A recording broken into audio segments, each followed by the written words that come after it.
Tudo que a gente vai falar hoje, de alguma forma, vai girar em torno disso aqui. Na verdade, é o que a gente tem girado em torno disso aqui há muito tempo, né?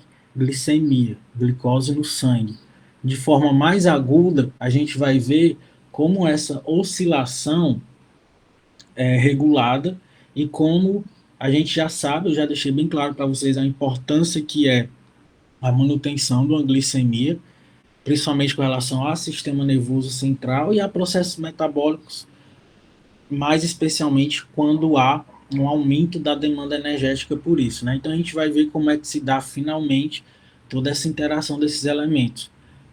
Não tem um início, meio e fim, como nunca tem, né? A gente está vendo ciclos, então o foco central do ciclo é esse, é a glicemia, é a glicose no sangue. Ela, a gente sabe que a presença da glicose no sangue, ela estimula a secreção da insulina, que é secretada pelas células beta do pâncreas. A gente sabe que a glicose é o principal estímulo, já que é a insulina que vai permitir com que tecidos periféricos captem e aproveitem essa glicose. Como consequência, o que a insulina vai estimular? O aumento no consumo e utilização da glicose, principalmente músculo e tecido adiposo, que são bastante responsivos e dependentes da ação da insulina para poder aproveitar essa glicose, mas também efeitos na redução da produção da glicose hepática, ela tem que regular isso para direcionar o aproveitamento da glicose que está no sangue. Então, se tem glicose no sangue para ser aproveitada, é óbvio que a insulina deve também ser capaz de reduzir a produção hepática de glicose, ou seja, reduzir gliconeogênese e glicogenólise. Não vou mais dizer o que são esses processos que a gente já sabe bem, né? A gente já falou bem sobre eles.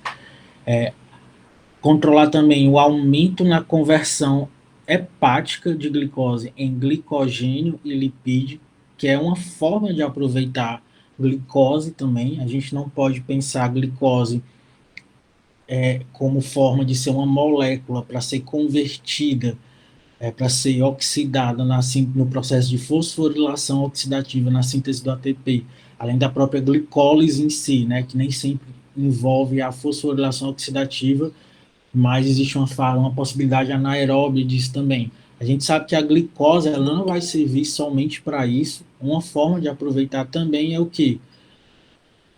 Utilizá-la para sintetizar os nossos próprios estoques energéticos, glicogênio e lipídio. Lembra, a gente fala de energia sempre como transferência de energia. Então, a gente transfere uma molécula que está pronta para ser aproveitada, que é a glicose, ela pode ser aproveitada na ressíntese de ATP e pode ser aproveitada para, a partir dela, ser convertido, ser sintetizado a partir da sua conversão nas principais moléculas que a gente usa, que o organismo usa para armazenar energia potencial em ligações químicas, que é o glicogênio e os lipídios.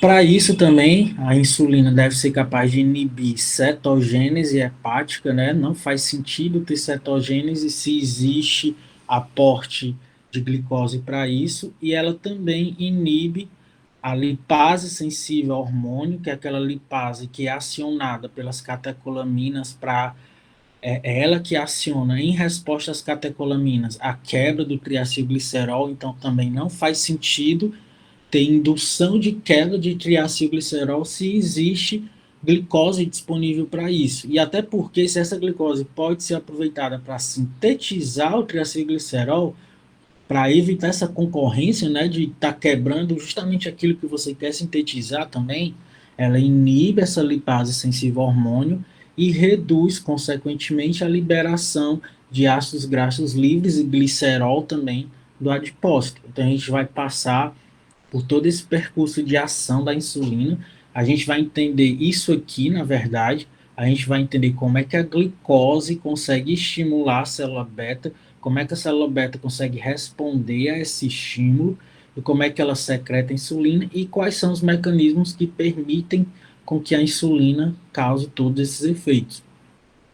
Uma vez que passou o período de ação da insulina, que é o que? O período absortivo, À medida que ele vai passando, a glicose vai diminuindo, justamente devido à própria ação da insulina também e à necessidade metabólica daquele organismo. Ele vai aproveitar essa glicose para ressintetizar os seus estoques e aproveitar para o metabolismo energético. A consequência disso é o quê? A glicemia ir baixando. Por isso que a gente fala que a insulina tem uma ação hipoglicemiante. Isso não quer dizer que ela traz hipoglicemia, não. A gente já explicou isso, né? O que é uma ação hipoglicemiante. Tudo que ela faz culmina numa diminuição da glicemia. Diminuição da glicemia não quer dizer que seja ruim, né? Na verdade, quer dizer que a glicose foi aproveitada. Então, isso é bom. Teve destino. O organismo está funcionando. Quando isso aqui não funciona, a gente sabe, no caso do diabetes, na verdade, é que é ruim, né? Quando isso aqui não funciona. Mas, enfim, à medida que essa glicemia vai diminuindo, vai entrando mais em cena, não quer dizer que ele não estivesse em cena antes, vai entrando mais em cena aqui em ação do glucagon, porque ele também tem uma determinada sensibilidade a esses níveis de glicose, mas diferentemente da insulina, não é uma sensibilidade direta. A gente vai entender como é que acontece essa regulação da célula alfa para ela secretar o glucagon, porque na célula beta ela tem uma capacidade de diretamente perceber a oscilação da glicemia para responder quando a glicemia aumenta, né? Já a célula alfa, ela responde à glicemia também, mas ela não tem essa sensibilidade, não é algo de forma tão direta. Então, como é que é isso? É um processo mais complexo, não tão bem compreendido como o processo da insulina, mas tem muito estudo, infelizmente não o suficiente ainda, para explicar como se dá essa regulação da secreção do glucagon, mas a gente vai já chegar lá. Inclusive, a insulina ela inibe, claro, a secreção de glucagon pela célula alfa. Um hormônio tem ação sobre o outro, a gente vai falar de forma integrada isso aqui, a gente não tem como separar, porque enquanto um está agindo, o outro também está agindo, mesmo que de forma inibitória, a gente não pode pensar só em um. Mas, enfim, qual será a ação do glucagon perifericamente? Antes da gente ir para as ações, a gente precisa entender que o glucagon, ele vai, seus efeitos são condicionados também a serem mais responsivos, a serem mais importantes e mais evidentes junto, de forma mais aguda, falando, porque o glucagon tem um efeito para manutenção da glicemia de jejum, ou seja, isso não é necessariamente, não é exatamente o que a gente fala de uma resposta aguda, né? Porque ele está agindo ali para manter aquela glicemia de jejum, está providenciando todos os processos para isso. Mas ele também vai agir juntamente com os estimuladores das respostas mais agudas, para responder às demandas mais agudas também, principalmente com a participação de quem é que estimula isso. Olha a setinha aqui, atividade simpatoadrenal, através das catecolaminas, estimulando, quem é que é estimulado pelas catecolaminas?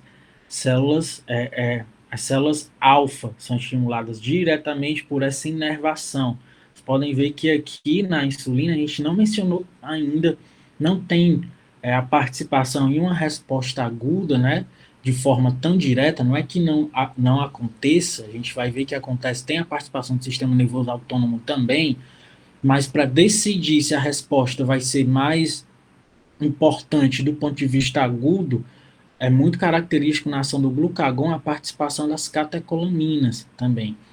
E juntamente, né, com o glucagon e com o cortisol também, que foi o que a gente falou aula passada, e não tão de forma aguda, mas preparando o terreno, né? A gente falou também a respeito da ação do GH,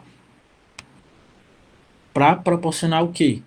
Aumento da produção hepática de glicose. Agora sim, para manter uma glicemia de jejum, a gente deve estimular o fígado a fazer o que ele puder fazer para produzir a sua glicose. Na verdade, não é exatamente produzir, né? É transformar o que ele pode de substrato a virar glicose de novo, que é o que? Através do processo de glicogenólise, ou seja, o recrutamento dos estoques de glicogênio, quebrar esse glicogênio, tem uma participação muito importante na manutenção da glicemia de jejum também, e o estímulo à gliconeogênese, que à medida que o jejum se prolonga, o período interdigestivo se prolonga, é o que proporcionalmente, ao longo do tempo, vai aumentando sua participação na contribuição com essa glicemia de jejum, que é a gliconeogênese. Então, vão lembrando aí da bioquímica, né, que a gente já explicou com profundidade como é que são essas reações, a gente vai estar sempre retomando isso. Através também da redução da conversão hepática de glicose em glicogênio lipídio. Claro, nesse momento aqui, não faz sentido. Se todo o trabalho é para manter uma glicemia de jejum, que sentido faz, nesse momento, ter conversão dessa mesma glicose para glicogênio lipídio, né? Não faz sentido. Essa glicose tem que ser preservada no sangue. Da mesma forma que uma ingestão reduzida dessa mesma glicose pelo tecido adiposo e pelo músculo, tudo em função de se manter essa glicemia.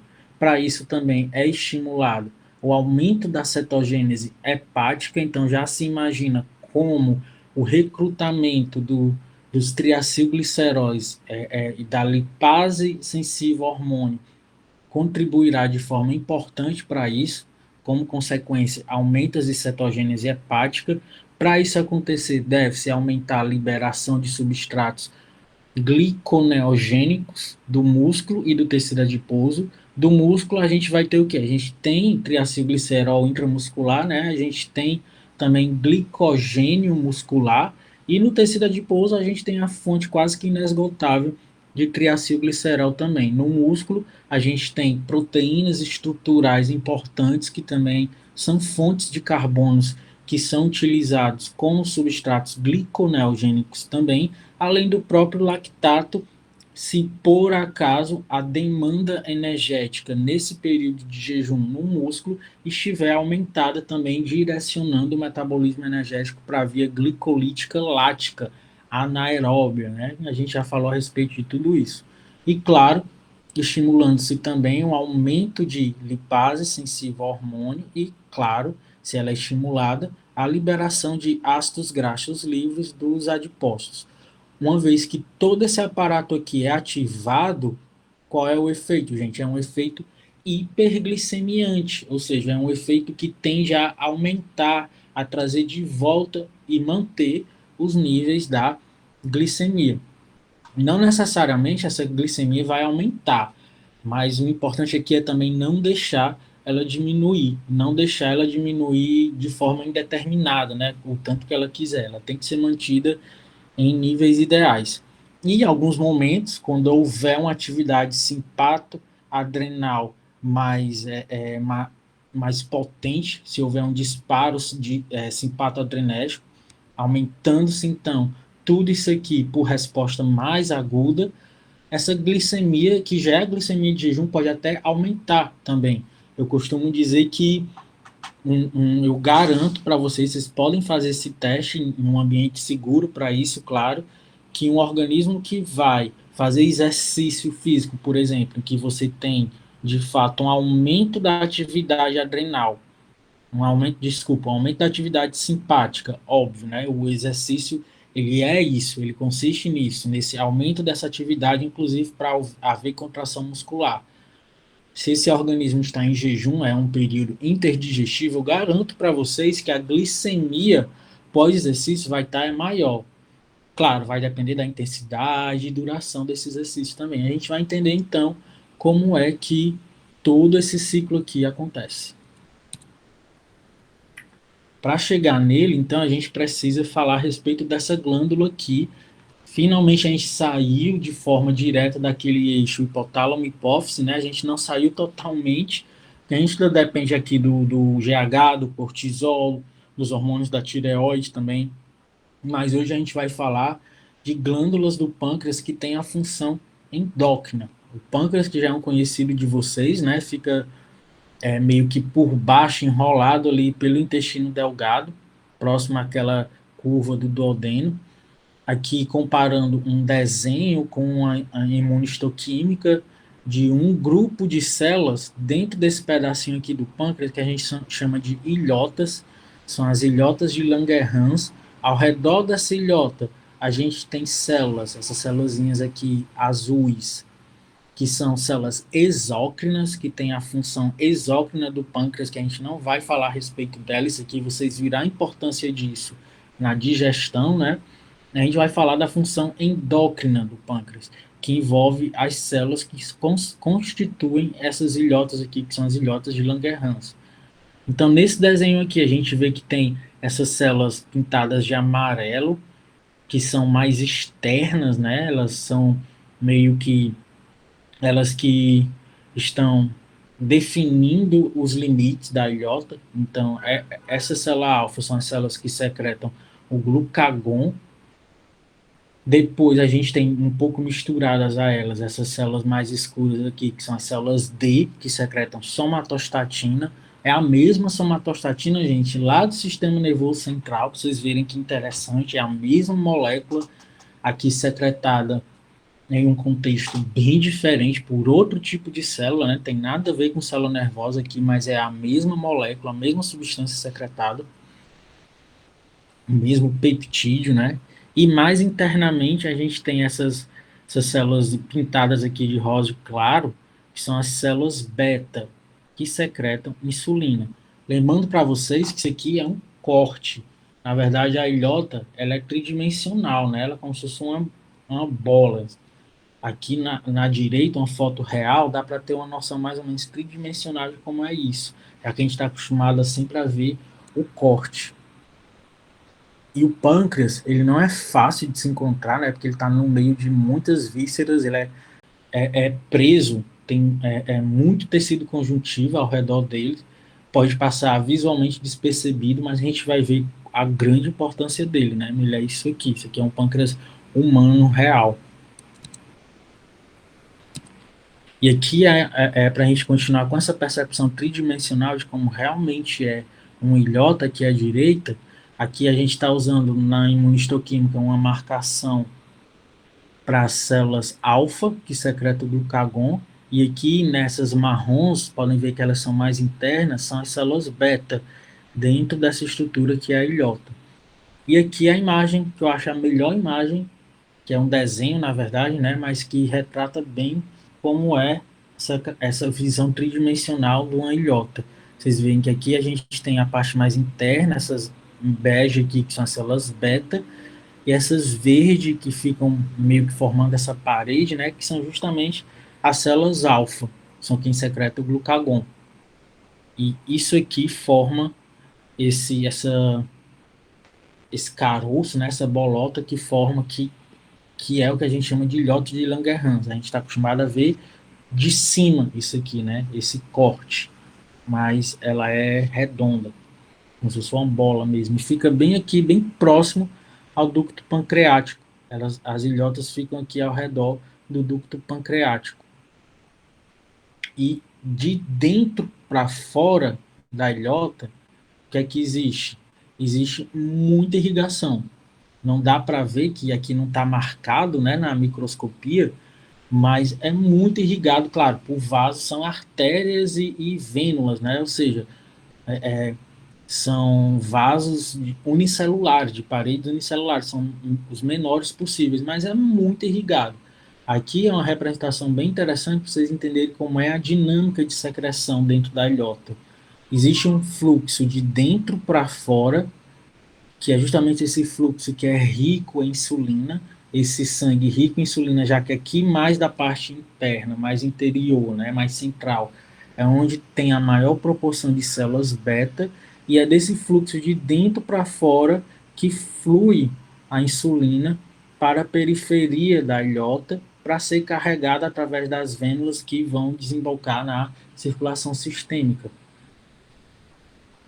Claro que a ilhota tem que ser irrigada com sangue arterial através das arteríolas que se projetam para dentro dela, nutrindo todas essas células também. E é através dessa arteríola que circula quem, gente? A glicose. A glicose que vai ser sentida por essas células aqui, que vai participar de uma gama de estímulos que a gente vai falar a respeito. Então, é através dessa arteríola que está circulando a glicose. É aqui que as células beta, por exemplo, têm a capacidade de perceber como é que está a glicemia, né? Porque existe essa irrigação aqui. Além, claro, de uma riquíssima inervação. Além desses capilares, existem tão importante quanto a rede de neurônios simpáticos e parasimpáticos, inervando, gente, cada uma dessas células aqui. A figura não mostra, mas vocês imaginam que cada uma dessas células aqui, alfa, beta, tem inervação parasimpática e simpática também. Então aqui já faz a gente pensar como a própria glicemia que está circulando nessa circulação local também, né, que vem da circulação sistêmica, como ela é responsável, ela é regulada e ela também regula a função secretora dessas células da ilhota de Langerhans, provocando que dois estados que normalmente a gente separa, né, o estado de predominância, quem está pesando mais aqui na balança, a insulina, e o estado de predominância do glucagon. Então, a gente vai estar sempre falando da predominância da ação desse hormônio. O entendimento correto disso aqui, porém, gente, não é falando-se a respeito de comparação da concentração plasmática de glucagon com insulina. Isso aqui pode nos induzir ao erro.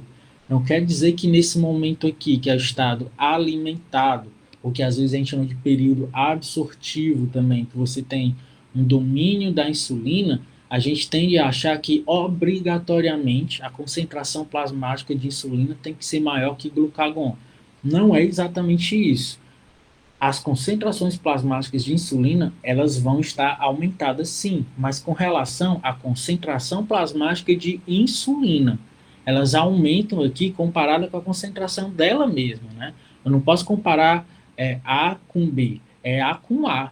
As concentrações de insulina com as concentrações dela mesma. Ela vai aumentar, obviamente, da mesma forma com o glucagon. Se eu estiver comparando a concentração de glucagon com da insulina, isso aqui períodos de jejum que podem ser longos, por exemplo, isso aqui pode me induzir ao erro.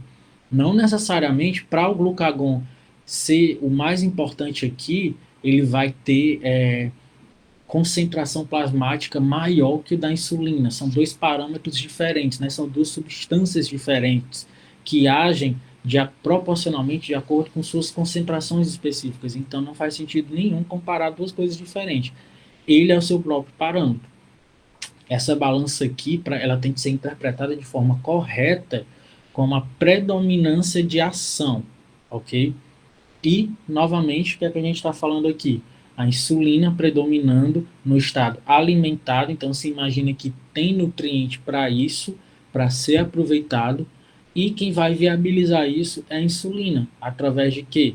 Da promoção de quê? Oxidação da glicose, síntese de glicogênio, já que essa glicose é aproveitada para isso, né?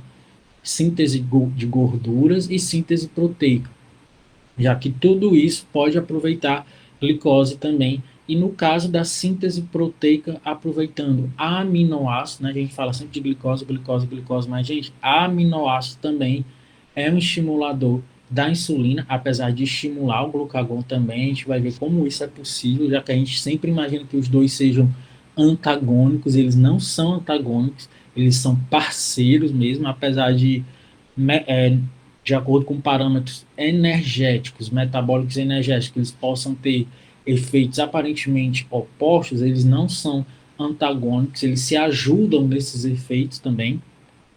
É outra visão mais correta que a gente tem que ter. E claro, a gente sempre tem falado do efeito anabólico, né, da insulina, querendo ou não, síntese de glicogênio, síntese de gordura é anabolismo também. Anabolismo do tecido adiposo, anabolismo para repor os nossos estoques de glicogênio que foram quebrados durante o período de jejum também, e claro, estimular a síntese proteica não sozinha, né? A gente já falou bastante de outras substâncias que induzem isso aqui, que não é uma resposta tão aguda, glucagon, desculpa, GH, testosterona, a gente viu que age em conjunto nessa resposta anabólica também, e é necessário a ação da insulina também. É por isso que aminoácidos induzem a secreção de insulina e ela estimula também o aproveitamento dos aminoácidos para isso. Mas não é só no nível de aumentar o aproveitamento do aminoácido de forma tão indireta também, não. A insulina, ela estimula genes, ela estimula a expressão gênica, que de forma direta, lá no gene mesmo, aumenta anabolismo proteico também, ok? Então, é de forma direta, ela faz as duas coisas. À medida que essa glicose vai sendo aproveitada para todos esses processos, quem vai começar a participar mais é o glucagon, porque ele estimula processos responsáveis pela manutenção da glicemia de jejum, que é o que? Glicogenólise, né? A quebra dos estoques de glicogênio em quem tem glicogênio para quebrar, principalmente fígado e músculo e fibra muscular. Gliconeogênese, quem vai fazer isso é fígado, claro, fígado que faz gliconeogênese, de forma importante para a manutenção da glicemia de jejum é ele, outros tecidos fazem, mas em contextos diferentes. E cetogênese também, tudo isso em função que de preservar essa glicemia de jejum. E cadê o sistema nervoso aqui? Vai depender de em que momento aumentar essa demanda energética que vai ser disparada pelo estímulo nervoso. Se vai ser no estado alimentado ou se vai ser no estado de jejum. É isso aqui que vai se adaptar em função do estímulo do sistema nervoso autônomo também. É interessante a gente entender qual é a fronteira, né, de um para o outro. Na verdade, essa fronteira não existe. A gente está sempre passando de um estado para o outro. Não tem como eu dizer, pronto, a partir daqui é jejum, a partir daqui não é mais insulina, é glucagon. É um contínuo, né? A gente tem uma continuidade dessa glicemia. É mais fácil determinar qual é a fronteira do jejum para o alimentado, né? Que é após você se alimentar. Quando você se alimenta, o aparecimento, a própria digestão é uma fronteira bem clara, né? Mas depois disso, o contrário, que é o que? O aproveitamento desses nutrientes e a diminuição da concentração desses nutrientes, como a glicose e os aminoácidos, na corrente sanguínea, não tem como estabelecer essa fronteira. Então, da predominância da insulina para o glucagon, a gente tem essa continuidade, não existe uma fronteira tão determinada, não tem como ter. E, porém, do glucagon para a insulina já pode haver essa fronteira, porque é quando aparece, quando se aumenta a presença de um nutriente no sangue, seja aminoácido ou seja principalmente a glicose também. Porém, quando o glucagon está predominando, vocês acham que a gente não precisa de insulina? Ou quando a insulina está predominando, vocês acham que a gente não precisa de glucagon? Não é bem assim, né? Então, a gente vai deixar esses processos bem claros hoje. Eu espero que sim. Para isso é importante a gente entender também como o quão vai ser de importante a predominância da insulina ou do glucagon não tem a ver com aquele momento. Por exemplo, o quão eu vou ter de capacidade da insulina em estimular isso aqui não depende, gente, só da concentração da insulina de forma absoluta. É tudo relativo. Não é porque eu tenho uma concentração X de insulina que eu vou ter um aproveitamento X de glicose. Simplificando bem, não é exatamente assim, porque depende do estado nutricional prévio, dos estímulos metabólicos prévios também. Às vezes eu preciso de uma quantidade maior de insulina para ter um aproveitamento menor da glicose e vice-versa também. Então, nada do que a gente vai ver hoje é absoluto, é aí que entra a relação de um hormônio com o outro. Porque a gente sempre tem que levar em consideração, naquele momento em que aparece glicose na corrente sanguínea para ser aproveitada, como é que estava essa glicemia de jejum? Já faz muito tempo que ela estava sendo mantida a duras custas ali pela ação do glucagon, então, durante esse jejum, talvez ele não tenha sido nem tão prolongado assim, mas houve um estímulo simpático muito proeminente também, então tudo isso deve ser avaliado para se entender a importância, como é que está acontecendo a ação da insulina, para a gente entender, por exemplo, picos de insulina, para a gente entender por que acontece uma hipoglicemia de rebote também, tem muito a ver com o estado nutricional, estímulos metabólicos prévios também, então a gente vai entender tudo isso hoje. A participação do sistema nervoso em todo esse processo é o que a gente já está acostumado a falar sempre, né? Mas só para a gente revisar a importância do sistema nervoso autônomo nessa regulação, só para a gente é, é, encerrar aqui essa diferença entre simpático e parasimpático de forma por cima, né, superficial, porque o nosso curso não envolve tanto sistema nervoso, mas já que a gente está falando de regulação do metabolismo e tem uma participação deles, vamos só revisar rapidamente como é que se dá isso aqui. Quando acontece um estímulo simpático, o que é que o estímulo simpático traz de resposta para o organismo? É aquela situação, ele tende a trazer para o organismo aquele estímulo que impõe a situação que a gente chama de luta e fuga, que é justamente de forma evolutiva permitiu com que o organismo acelere e ordene e regule, otimize vários processos que são basicamente destinados a enfrentar uma situação em que, para a sobrevivência, é necessário lutar ou fugir, como bem demonstrado aqui no risco de vida, né? Para isso, o metabolismo tende a acelerar, mas não é de forma só acelerar, né? Tem toda uma regulação para isso. O estímulo simpático, ele dilata a pupila, ele diminui salivação para regular a osmolaridade, aumenta a transpiração, aumenta a respiração, claro, o transporte de oxigênio tem que ser maior, acelera a frequência cardíaca, inibe digestão, vocês devem ter visto isso e lembrar que a gente está sempre falando como o momento de disparo de estímulo simpático não faz sentido gastar energia com digestão nesse momento. Inclusive aqui que eu faço um parêntese, para explicar porque que eu sempre digo que o medo que se tem de de se passar mal fazendo um exercício, por exemplo, o medo que se tem de hipoglicemia fazer alguém passar mal, claro, de forma responsável, a gente tem que sempre prever as situações. Claro que a hipoglicemia não é nada, não é besteira, né? Uma hipoglicemia pode ser algo grave, a gente tem que se preocupar com ela também. O que eu gosto de sempre ressaltar é como ela é superestimada, como às vezes é a única preocupação que a pessoa tem quando alguém vai fazer exercício e começa a passar mal, por exemplo. Você imagina logo que seja uma hipoglicemia. E a gente vai ver como uma interpretação errada disso pode piorar a situação, causando uma hipoglicemia de rebote também, quando você quer resolver algo e que você acaba colocando, deixando aquela pessoa inconsciente porque você interpretou errado a situação. O que é que tem a ver com isso aqui, gente? Muitas vezes, quando a pessoa começa a ficar tonta e ela vomita durante o exercício, por exemplo, tem mais a ver com isso aqui, gente, com a inibição dos processos de digestão. Se ela tiver, claro, sempre lembrando, depende do estado nutricional prévio, depende de como vinha esse período prévio metabólico dela também, mas o processo de motilidade, por exemplo, vai estar tudo comprometido. Isso depende de um organismo para outro, né? Tem pessoas que são bem mais sensíveis a isso, que muitas vezes nem água desce direito. Até água você coloca para fora. Você beber uma água no momento de ativação simpática mais intensa, muita gente não consegue nem beber a água, vomita a própria água também. E aí começa a ficar tonta por causa disso, começa a sentir um mal-estar no abdômen, né? Por causa disso. Se tiver água ou presença de algum nutriente que está querendo ser digerido ali e não vai poder, você imagina-se logo o quê?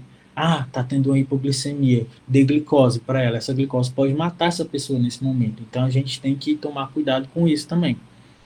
E esse estímulo simpático induz ao aumento da secreção dos hormônios de estresse também. Foi o que a gente falou aula passada, principalmente do cortisol secretado pela glândula suprarrenal. Enquanto parasimpático, nesse momento aqui depende muito de que gatinho é esse aqui, né? Porque eu conheço uns que estimula o sistema nervoso simpático também, mas esse aqui parece ser da paz. Então, aqui o que está predominando é o sistema nervoso autônomo parasimpático. Aqui já a pupila não se dilata, a salivação faz aumentar, né? A pele não transpira tanto, a respiração não acelera, a frequência cardíaca desacelera, né? Se mantém nos níveis de descanso, de repouso, frequência cardíaca de repouso. É nesse momento aqui que pode haver a digestão ela vai ser estimulada nesse momento aqui, obviamente a gente vai estar aqui no período absortivo, né? E, claro, diminui-se a secreção dos hormônios do estresse, principalmente cortisol, pelas adrenais, pela glândula suprarrenal. Só lembrando que substâncias fazem esse intermédio, falando de sistema nervoso simpático, que são as catecolaminas, então a gente vai estar sempre falando das catecolaminas, e quando se falar do parasimpático, a gente vai falar da acetilcolina, sempre aquela abreviaçãozinha de ACH, só para a gente lembrar quem são essas substâncias. E por fim, numa ativação simpática, o que é que vai acontecer durante a ativação simpática? Isso aqui, gente, eu estou falando de forma independente se é um momento de predominância da insulina ou do glucagon. Como isso aqui vai se comportar se é numa ação da presença da insulina e do glucagon, uma predominância da ação da insulina e do glucagon, a gente vai ver depois. Só para a gente relembrar como é que esses estímulos por si acontecem, para depois a gente aplicar nessas situações específicas de predominância de estado alimentado ou de estado de jejum, ok?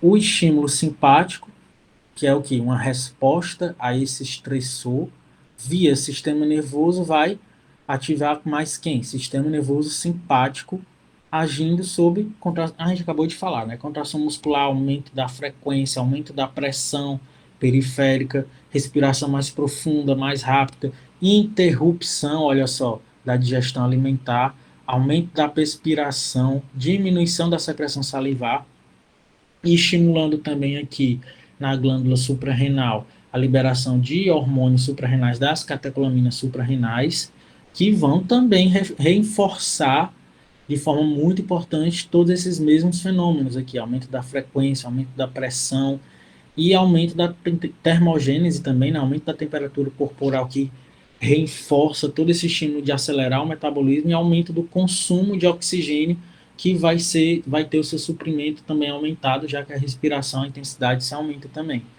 E a via endócrina, fechando tudo que a gente falou até aqui, né, o que é que vai ser estimulado para se responder a esse estressor? Lá pelo eixo hipotálamo-hipófise, a gente falou como ele regula a secreção via ACTH de quem? Do cortisol ou dos glicocorticoides pela suprarrenal, que vão vir junto de quem, gente? Também das mesmas respostas. Aumento da frequência cardíaca, pressão arterial, aumento do açúcar da glicose no sangue, tá vendo aquele efeito hiperglicemiante? Aqui a gente já imagina, então, que vai ter uma participação maior do glucagon. É como se essa via aqui aumentasse algo que já está acontecendo durante o jejum. Durante o jejum, o glucagon já vai estar predominando em função de querer buscar querer manter uma glicemia de jejum. Se é o glucagon o grande responsável por estimular o fígado, ou o que ele puder estimular para manter a glicemia de jejum, se durante um jejum houver outros esses estímulos aqui, de todos esses que a gente está falando, é através do glucagon também que ele vai conseguir o quê? Aumentar a glicose no sangue, já que é o glucagon que está fazendo isso, né? Então o glucagon vai responder a isso, vai intensificar a sua ação através também de outras respostas que têm mais a ver em alguns momentos com cortisol, como, por exemplo, inibição da atividade imuno, essa ação imunossupressora que a gente falou aula passada do cortisol também, e juntamente essa tríade, né, que a gente chama de glucagon, cortisol e catecolaminas, estimulando o aumento da presença dos ácidos graxos no sangue e o aumento é, é, o aumento da inibição, entendam bem, aumento da inibição, né, da glicose. Essa inibição da glicose que já vai estar acontecendo durante o jejum em resposta a quem? Ao glucagon, mas se houver um estímulo simpático, é óbvio que é mais perigoso essa glicose diminuir mais ainda, porque durante esse estímulo simpático, o músculo precisa se contrair mais e de forma mais rápida e de forma mais coordenada. Então, se já é um momento de jejum que isso acontecer, o glucagon já vai estar trabalhando muito, ele vai trabalhar mais ainda, muito mais. A gente já viu um gráfico mostrando isso, como esse efeito hiperglicemiante é dependente da ação dessas três substâncias em conjunto: catecolaminas, cortisol e glucagon, ok? Então vamos lá. Claro que a gente precisa separar o máximo possível agora para entender como é que eles vão se juntar, né? Insulina e glucagon. Então vamos lá. Ao ingerir uma refeição, a gente já viu alguns desses processos aqui, né? O que, é que a gente sabe que acontece? A distensão da parede do trato gastrointestinal estimula através de baroreceptores, de receptores de estiramento, que estimulam aferências de que são feitas por neurônios sensoriais que vão lá no sistema nervoso central e estimulam o sistema nervoso parasimpático, que tem inervações nas células beta do pâncreas, para o pâncreas estimularem quem? A insulina. Isso aqui significa o que, gente? É uma via que estimula a presença do alimento que vai ser digerido, já por si, já estimula via sistema nervoso autônomo parasimpático, lembrando que é o parasimpático que predomina durante a digestão, estimula a célula beta do pâncreas a secretar a insulina. Obviamente, o sistema nervoso simpático inibe isso tudo, já que quando houver um estímulo simpático, o organismo não vai perder energia para fazer digestão, para absorver nutrientes. Na verdade, ele vai direcionar tudo isso para aproveitar o que ele puder, seja o que já está presente ali circulante na corrente sanguínea, ou seja, para mobilizar os seus estoques. Então, acontece uma inibição simpática das células beta. A resultante disso confere um padrão de secreção da insulina. Lembre que aqui eu não falei nem ainda da glicose aparecendo no sangue, né? Para vocês verem como é importante, mas na verdade está acontecendo tudo ao mesmo tempo. Já um estímulo químico não é mais um estímulo mecânico, um estímulo químico que seria o que? A presença do carboidrato no lúmen do trato gastrointestinal estimula células endócrinas, principalmente lá no intestino delgado, vocês já viram isso aqui também, que vão em resposta à presença dessa molécula responder no reflexo químico local, secretando quem? GLP-1 e peptídeo e o GIP também. GLP-1, GIP, incretinas em geral também vão estimular células beta do pâncreas a secretar, ok? Insulina. É todo um aparato avisando a célula beta de que, ó, está aparecendo nutriente. Se o organismo precisa de nutriente, o organismo já está vindo de um momento de glicemia de jejum, então a gente já avisa para você que não se preocupe que o nutriente está chegando. Então já existe todo esse aparato de estímulo que potencializam bastante o estímulo principal, que vai ser o quê? Vai ser a presença dessa glicose no plasma, que, claro, vai aumentar quando esse carboidrato presente nesse alimento for absorvido. Mas não é a glicose sozinha no plasma que vai estimular tudo isso. Esse estímulo da glicose no plasma é potencializado por todas essas outras vias que também estimulam a célula beta do pâncreas. E não só a glicose. Aminoácidos também é um estímulo importante para a célula beta do pâncreas secretar insulina também, ok? A gente vai ver como isso é possível quando a gente estiver vendo célula beta. A insulina, então, não vou repetir isso, né? Já está ficando bem repetitivo. Quais são os efeitos periféricos da insulina no fígado, no músculo, no tecido adiposo, tudo tem a ver com o transporte e aproveitamento da glicose, né?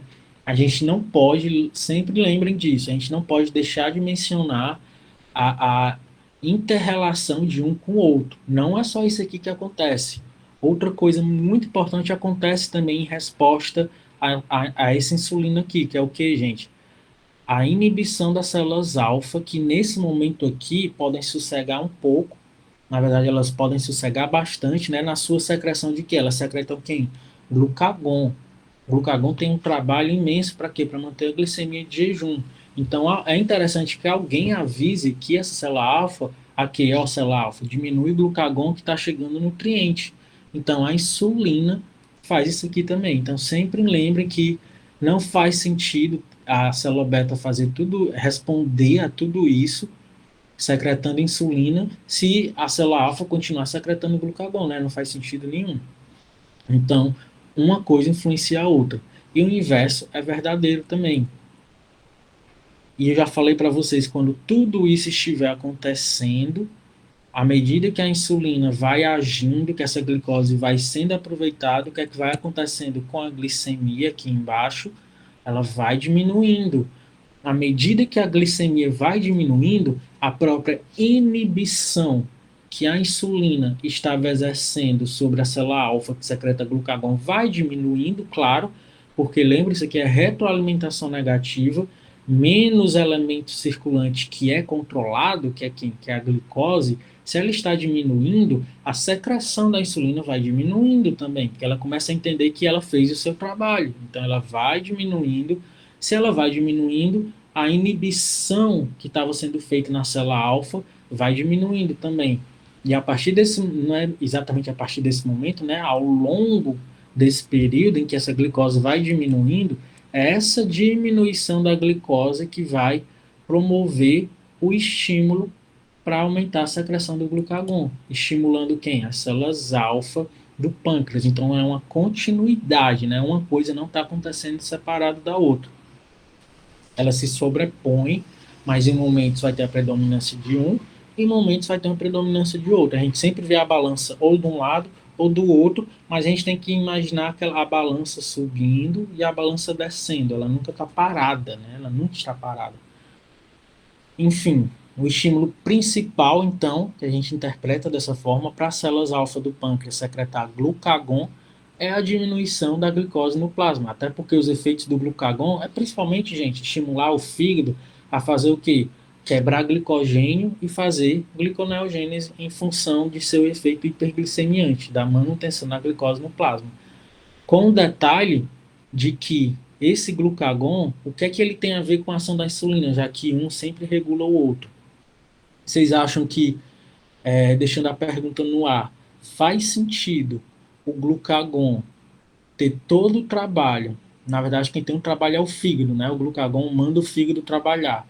O fígado ter todo o trabalho em resposta à ação do glucagon para manter essa glicose no plasma e não tiver nenhum estímulo da insulina, essa glicose no plasma, gente, ela tem que ser aproveitada. Muitos tecidos só conseguem ter aproveitamento dessa glicose se houver insulina também. Então não pode parar de ter insulina também. Não é à toa que o próprio glucagon, aqui é uma frase que eu costumo dizer que é sempre polêmica, né? Eu costumo dizer que o glucagon estimula a insulina, mas vocês não estão prontos para essa conversa ainda. Mas na verdade aqui a gente está pronto para ela, né? É a conversa que a gente vai ter. Porque, gente, se houver uma maior demanda energética durante esse período em que o glucagon está predominando, geralmente isso é proveniente de quê? De um estímulo simpático. Quando o estímulo simpático está acontecendo, ele está principalmente aumentando também o que? Contração muscular, por exemplo, naquele momento de luta e fuga, né? Contração muscular, o músculo, para ele aproveitar essa glicose que está sendo mantida com tanto trabalho pelo fígado, ele só aproveita essa glicose, gente, com insulina também. Então, a insulina, mesmo estando bastante diminuída, o glucagon não inibe insulina, ele não pode inibir insulina. Na verdade, ele precisa de uma certa estimulação, mesmo que seja para manutenção mínima da atividade da insulina, para que, se houver um aumento de estímulo simpático, tecidos periféricos que são insulino dependentes para aproveitar a glicose, consigam aproveitar essa glicose que é proveniente da gliconeogênese e da glicogenólise também. Então, está tudo acontecendo ao mesmo tempo.